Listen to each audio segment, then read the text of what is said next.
Bonjour les amis, c'est Diana de la chaîne Diana Guidance. On se retrouve pour les énergies des flammes jumelles pour la semaine du 24 juillet 2023.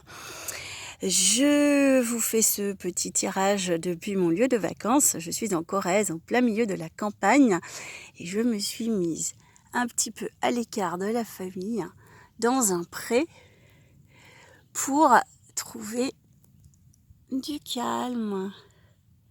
Et alors le gag, c'est qu'il y a sans arrêt des avions de chasse qui nous passent au-dessus de la tête. Donc je ne sais pas si je pourrais faire la vidéo d'un seul coup.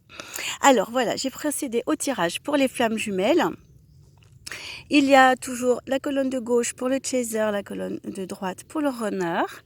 En haut, les énergies actuelles des deux. Au milieu, l'évolution actuelle. Et en bas, une carte conseil. Ici, j'ai pris une carte pour la relation et puis une carte plus générale pour les deux ou pour la relation. Ah, il y a encore des avions qui passent, je ne sais pas si vous les entendez. Ça gronde très très fort. Alors, on commence avec les énergies actuelles du chaser. C'est un 8 de bâton. Et comme vous le voyez, il y a de la tempête sur la carte. Ça bouge, ça secoue. C'est plutôt une espèce de tempête intérieure. Il y a quelque chose qui remue beaucoup. C'est pas très fluide. D'autant que l'évolution, c'est la maison de Dieu. Donc, il y a un grand chambardement intérieur. Il y a quelque chose qui secoue un petit peu dans les structures de l'être. Ça fait travailler beaucoup. C'est plutôt bon signe en général parce que c'est en train de démanteler des vieilles structures qui ont besoin d'être dissoutes pour pouvoir construire sur du neuf. D'ailleurs, vous voyez, j'ai pas commencé par la carte pour la relation. C'est la carte pour la relation, c'est le magicien. C'est un nouveau départ, un nouveau début avec tous les attributs du magicien. Ce sont tous ces outils qu'il connaît, qu'il contrôle, qu'il maîtrise. Et c'est une énergie de début, de démarrage, de renouveau. Donc apparemment, ça secoue beaucoup chez le chaser qui a besoin de faire place nette pour pouvoir vivre ce renouveau. La carte conseil, c'est cette alliance, c'est un 2 de coupe qui signifie un contrat, une alliance, un partenariat. Et alors là, ce que ça me dit très très clairement, c'est qu'il y a quelque chose à revoir par rapport à soi-même, une alliance à conclure par rapport à soi-même. Là, ça ne me parle pas d'une énergie extérieure ou bien du runner, c'est pas ça. Là, c'est vraiment le conseil au chaser, c'est fais la paix avec toi-même. D'accord ? Et ça va vraiment dans le prolongement de ces cartes de perturbation, de bouleversement et de modification des structures anciennes pour laisser émerger le nouveau. Alors, du côté du runner,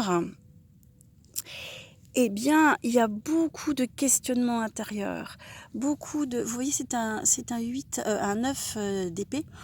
Le 9 d'épée, c'est plutôt une carte d'angoisse, de ressassement, on cherche une issue et on n'y est pas.